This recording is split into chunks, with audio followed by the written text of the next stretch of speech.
Hello बच्चों, मेरे channel assembly path में आपका एक बार फिर से स्वागत है।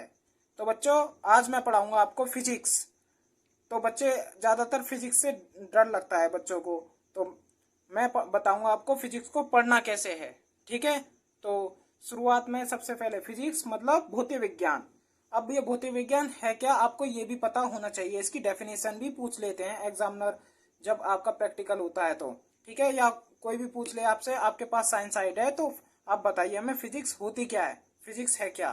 तो फिजिक्स कुछ नहीं है, फिजिक्स आपकी जो नेचुरल साइंस है, आपकी प्राकृतिक विज्ञान है। तो भौतिकी, भौतिकी मतलब प्राकृतिक विज्ञान। ठीक है, प्राकृतिक विज्ञान की वह शाखा जिसमें आप द्रव्य तथा ऊर्जा और उसकी क्रियाओं का अध्ययन करते हैं, उनसे जुड़ी क्रियाओं का अध्ययन करते हैं। जैसे कि याद करो आइंस्टीन की रिलेटिव थ्योरी ऑफ रिलेटिविटी का एक फॉर्मूला E बराबर mc², जिसके जरिए आप द्रव्यमान को ऊर्जा में और ऊर्जा को द्रव्यमान में बदल सकते हैं। ठीक है, तो द्रव्य क्या होता है आपका, मैटर। जो भी चीज आप अपने आसपास देखते हैं, जैसे कि ये पेन है।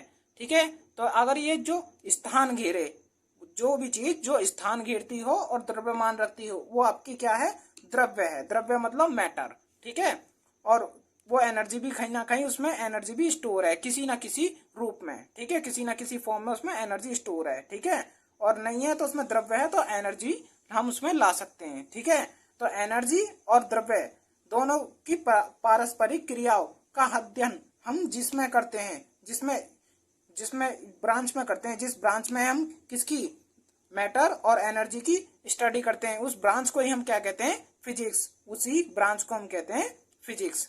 किसकी ब्रांच, लेकिन प्राकृतिक विज्ञान की, नेचुरल साइंस की। अब शब्द आता है कि विज्ञान क्या है। ठीक है, विज्ञान क्या है, विज्ञान कुछ नहीं है आपका।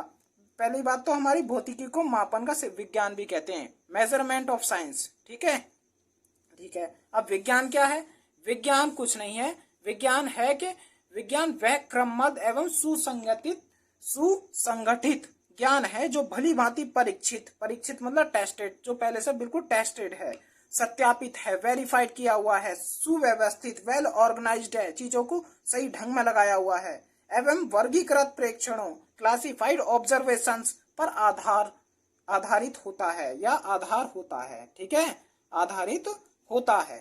ठीक है, तो इसमें क्या होता है, सुसंगठित, भली भांति परीक्षित, सत्यापित, सुव्यवस्थित, वर्गीकृत प्रेक्षणों पर आधारित है जी। ठीक है, जो सब कुछ पहले से सही ढंग में लगाया हुआ है, उसी को क्या कहते हैं, उसी ज्ञान को हम विज्ञान कहते हैं। ठीक है, अगर एक बात में शॉर्ट में कहें तो क्रमबद्ध अध्ययन, क्रमबद्ध ज्ञान को ही हम विज्ञान कहते हैं। ठीक है, अब इसमें पढ़ते हैं सबसे पहले आसानी से समझने के लिए चीजों को, भौतिक राशियां। भौतिक राशियां इन्हें बोलते हैं फिजिकल क्वांटिटीज। ठीक है, और ये कितनी होती हैं, ये 3 प्रकार की होती हैं। कितने प्रकार की, 3 प्रकार की। अब ये 3 प्रकार कौन कौन से हैं, मूल राशियां, पहली कौन सी है, मूल राशियां। ठीक है, ये कितनी होती हैं, 7। फिर दूसरी आती है व्युत्पन्न राशियां। व्युत्पन्न राशियां कितनी होती हैं, अनंत।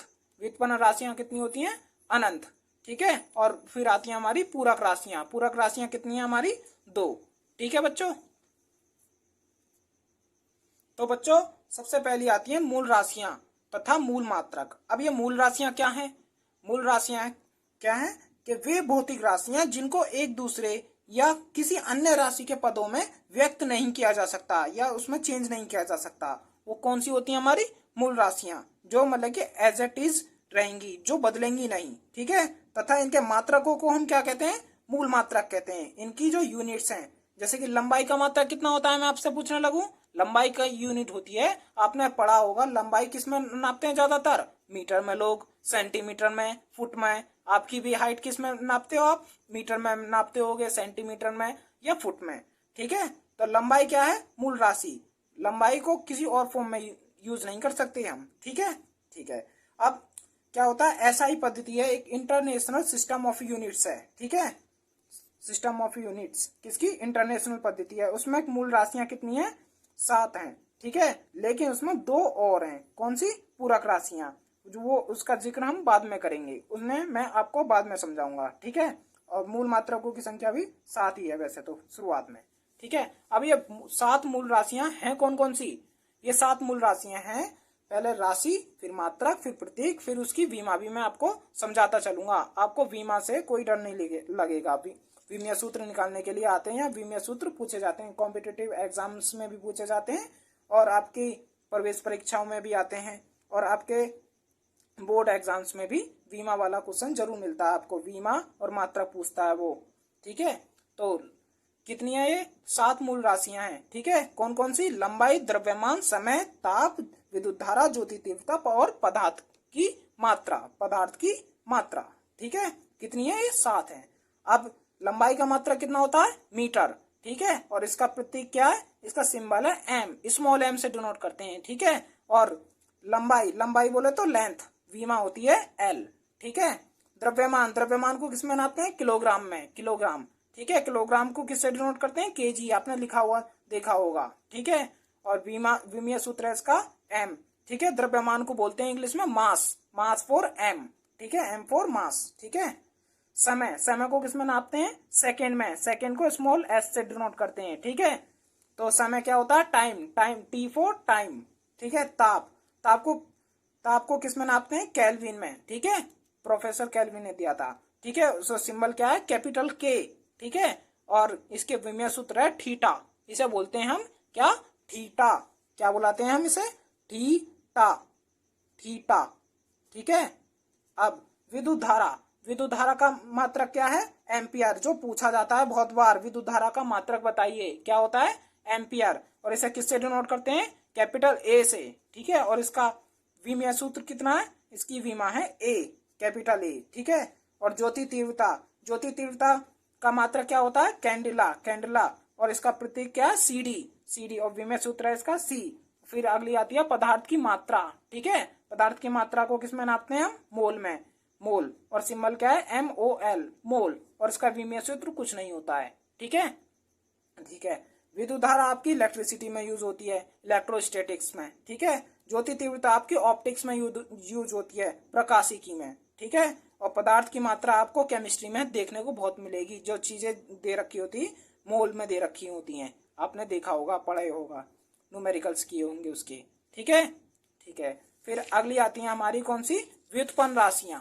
व्युत्पन्न राशियां वो राशियां सीधे कोई पूछे जो मूल राशियों की सहायता से प्राप्त की जाती हैं या मूल राशियों से बनी होती हैं। ठीक है, वे राशियां जो मूल राशियों की सहायता से प्राप्त की जाती हैं, कौन सी राशियां कहलाती हैं? व्युत्पन्न राशियां कहलाती हैं। ठीक है, जैसे कि क्षेत्रफल, आयतन, चाल, वेग, त्वरण आदि, ये सब किससे बने हैं? मूल राशियों से बने हैं। जैसे कि आप देख सकते हैं व्युत्पन्न मात्रक। इनके मात्रक कौन से होते हैं? डेराइव्ड यूनिट्स बोलते हैं इन्हें। व्युत्पन्न राशियों के मात्रक व्युत्पन्न मात्रक कहलाते हैं। ठीक है, अर्थात वे मात्रक जो मूल मात्रकों की सहायता से प्राप्त किए जाते हैं। जब मूल राशियां ही की सहायता से हम कौन सी राशियां प्राप्त कर रहे हैं? व्युत्पन्न राशियां ही मूल राशियों की सहायता से प्राप्त की जा रही है, तो उनके मात्रक भी तो उन्हीं से प्राप्त किए जाएंगे। सीधी सी बात है। ठीक है, तो एग्जाम्पल्स के लिए समझ लीजिए, कैसे लंबाई है। लंबाई क्या है आपकी? मूल राशि मैंने आपको बताया था, 7 मूल राशियां बताई थी। लंबाई, द्रव्यमान, समय, ताप, ज्योति तीव्रता, पदार्थ की मात्रा और विद्युत धारा। ठीक है, याद कर लेना। ठीक है, अब लंबाई की गुणा मैं अगर चौड़ाई में करता हूं तो क्या आता है मेरा? क्षेत्रफल बराबर लंबाई गुणा चौड़ाई होता है। ठीक है ना, लेंथ इंटू ब्रेथ। ठीक है, और ये कैसी राशि है? क्षेत्रफल अभी बताया था मैंने आपको, कैसी राशि है? व्युत्पन्न राशि है। ठीक है, व्युत्पन्न राशि है। अब लंबाई का मात्रा कितना होता है? मीटर। और चौड़ाई का मात्रक भी मीटर, क्योंकि ये भी तो लंबाई होती है एक तरीके से किसी चीज की। ठीक है, अब दोनों मीटर गुणा मीटर, तो क्या हो जाएगा? मीटर का स्क्वायर, मीटर का वर्ग। ठीक है, वर्ग मीटर या मीटर का वर्ग क्या होता है? क्षेत्रफल की यूनिट होती है, क्षेत्रफल का मात्रक। जैसे कि आपने सुना होगा कि इतने किलोमीटर एरिया में फैला हुआ है, ये एरिया बोले तो क्षेत्रफल। ठीक है, अब ये स्थान हमारा कितने किलोमीटर में फैला हुआ है, इस तरीके का आपने देखा होगा। तो वर्ग किलोमीटर में सुना होगा आपने, जैसे कि आपका घर भी होगा तो वर्ग गज में होता है वो। ठीक है, अब क्षेत्रफल का मात्रक होता है, क्या होता है? Metre square. मीटर स्क्वायर क्या है? क्षेत्रफल का मात्रक। ठीक है, और मीटर को क्या बुलाते हैं? व्युत्पन्न मात्रक बुलाते हैं। मीटर स्क्वायर को क्या बुलाएंगे हम? व्युत्पन्न मात्रक। मीटर स्क्वायर को बुलाएंगे व्युत्पन्न मात्रक। ठीक है, चलिए आगे चलते हैं। अब जैसे कि आपने आयतन भी पढ़ा होगा, आयतन में क्या होता है? मीटर क्यूब में दे रखी होती है चीजें, घन मीटर में या घन सेंटीमीटर में, इस तरीके से दे रखी होती हैं। जैसे लंबाई गुणा चौड़ाई गुणा ऊंचाई। ठीक है, तो क्या आ जाएगा आपका? आयतन। ठीक है, आयतन क्या हुआ? इस आधार पर हमारा व्युत्पन्न राशि, कैसी राशि, व्युत्पन्न राशि, ठीक है। और लंबाई का मात्रक मीटर, चौड़ाई का मात्रक मीटर, ऊंचाई का मात्रक मीटर, सब मीटर में नापेंगे। तो मीटर गुणा मीटर गुणा मीटर, तो कितना हो जाएगा, 3 बार मीटर लिखा हुआ गुणा में तो 3 पावर कर देंगे, ठीक है। तो मीटर की क्यूब या घन, ठीक है, मीटर की घन हो गई, तो घन मीटर, ठीक है। और घन मीटर क्या, आयतन का मात्रक होता है, और आयतन क्या होता है, आपकी व्युत्पन्न राशि होती है, ठीक है, याद रखोगे। चलिए आगे चलते हैं।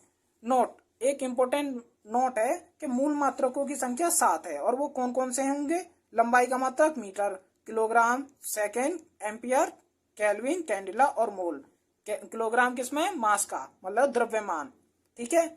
आपसे कोई पूछे कि वेट में और मास में अंतर क्या होता है, तो मास होता है आपका द्रव्यमान, किसी भी चीज की क्वांटिटी दर्शाता है, जैसे कि 5 ग्राम की है वो, कोई चीज 10 ग्राम की है, ठीक है। और फिजिक्स में वेट कोई वजन नहीं होता, वेट का मतलब होता है एक तरीके का बल, ठीक है, जिसे हम भार बुलाते हैं, क्या बुलाते हैं, जो पृथ्वी चीजों को अपनी ओर खींचती है, अपने केंद्र की ओर खींचती है जिस बल से, ठीक है। जैसे कि ये पेन है तो ये नीचे की तरफ गिर रहा है, ठीक है, तो ये ग्रेविटी में मल्टीप्लाई होती है मास की, किसी भी चीज के मास की मल्टीप्लाई करते हैं अगर हम ग्रेविटी में, तो हमारा आता वेट निकल कर, क्या, भार, ठीक है, ठीक है। समय को सेकंड में ही नापते हैं, और ये एम्पियर है, ठीक है। अब मात्रकों की पद्धतियां आती हैं, क्या आती हैं, system of units, system of units, ठीक है। अब पहली इसमें कौन सी है, सीजीएस पद्धति है, कौन सी, जिसे हम फ्रेंच सिस्टम के नाम से भी जानते हैं, ठीक है, फ्रेंच सिस्टम, फ्रेंच पद्धति, ठीक है। इसमें C4 होता है ग्राम, सेंटीमीटर, C4 सेंटीमीटर, सेंटीमीटर, ठीक है। और सेंटीमीटर क्या है, लंबाई को मापते हैं, सेंटीमीटर में हम लंबाई को नापते हैं इस पद्धति में, ठीक है। और G4 होता है ग्राम, S4 होता है सेकेंड, ठीक है।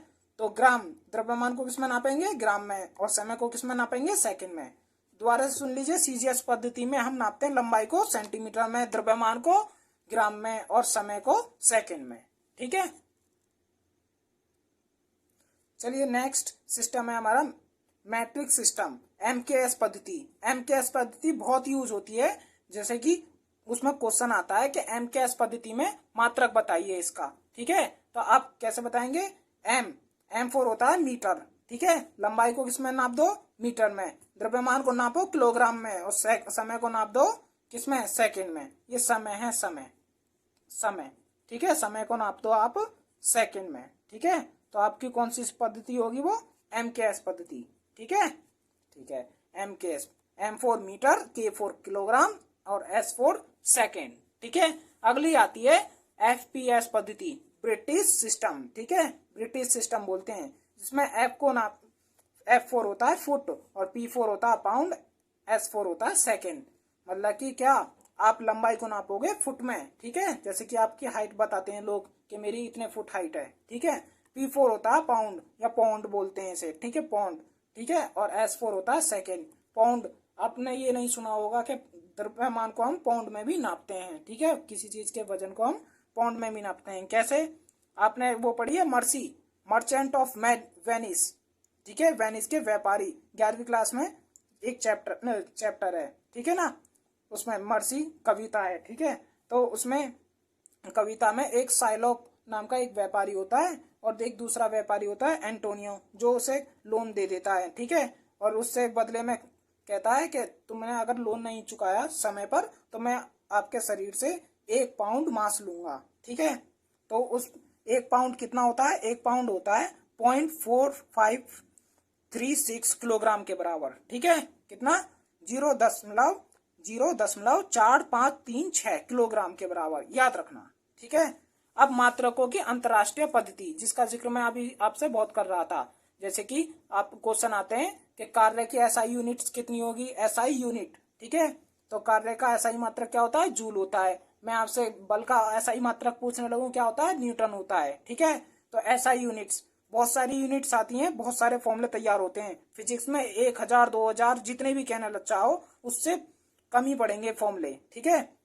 तो उन फॉर्मूलों की यूनिट्स भी होंगी सबकी, ठीक है। तो बहुत सारी यूनिट्स निकल के आती हैं, ठीक है। तो सबको याद करना बड़ा मुश्किल होता है, तो वैज्ञानिकों ने निकाला कि एक ऐसी पद्धति बनाई जो हर जगह यूज की जाएगी, ठीक है, और सर्वमान्य मानी जाएगी, ठीक है। जैसे कि हम जैसे कि हम उसमें जाएं, किसमें, मैट्रिक सिस्टम में, तो मैट्रिक सिस्टम में हम लंबाई को नाप रहे थे मीटर में, हम ब्रिटिश सिस्टम में गए तो फुट में नाप रहे थे, हम उसमें गए सीजीएस में तो उसमें हम किस में नाप रहे थे, सेंटीमीटर में।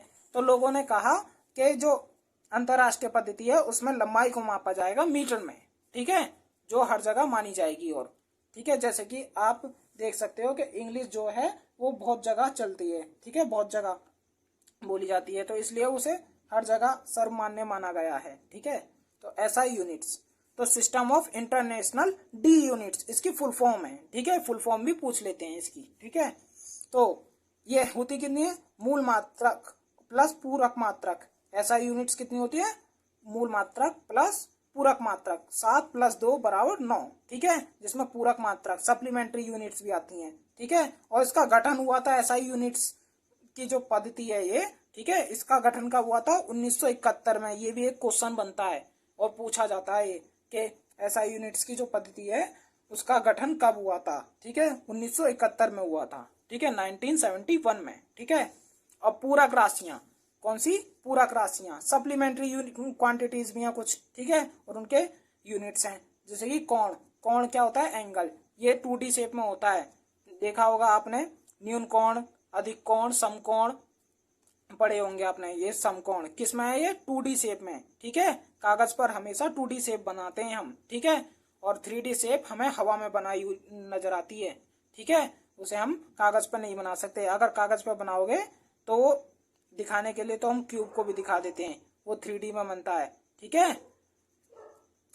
तो घनकोण दूसरा है हमारा, घनकोण, घनकोण को किस में बनाते हैं हम, 3D में, 3D में, जैसे कि स्फीयर, हम किस एंगल से घूम रहा है हमारा स्फीयर, मतलब गोला, ठीक है, कोई हमारा क्यूब है उस घन, उसको हम घुमा रहे हैं तो किस एंगल से घूम रहे हैं, तो वो होता है घनकोण, घनकोण से घूमता है वो, ठीक है। तो कोण का मात्रक क्या होता है, रेडियन, आपने पढ़ा होगा, और घनकोण का मात्रक स्टेरेडियन, ठीक है, नहीं पढ़ा तो कोई दिक्कत की बात नहीं है। अब मैं एक फॉर्मूला बताता हूँ, ये भी फॉर्मूला आपको याद होना चाहिए। कोण बराबर होता है चाप बटे त्रिज्या, ठीक है, और घनकोण बराबर होता है DA cos थीटा बटे r², DA cos theta upon r², याद रखोगे, ठीक है। अगर आपको ये मेरी वीडियो पसंद आई हो तो चैनल को लाइक, सब्सक्राइब और शेयर करना ना भूलना, ठीक है। तो मिलता हूँ आपसे अगले वीडियो में।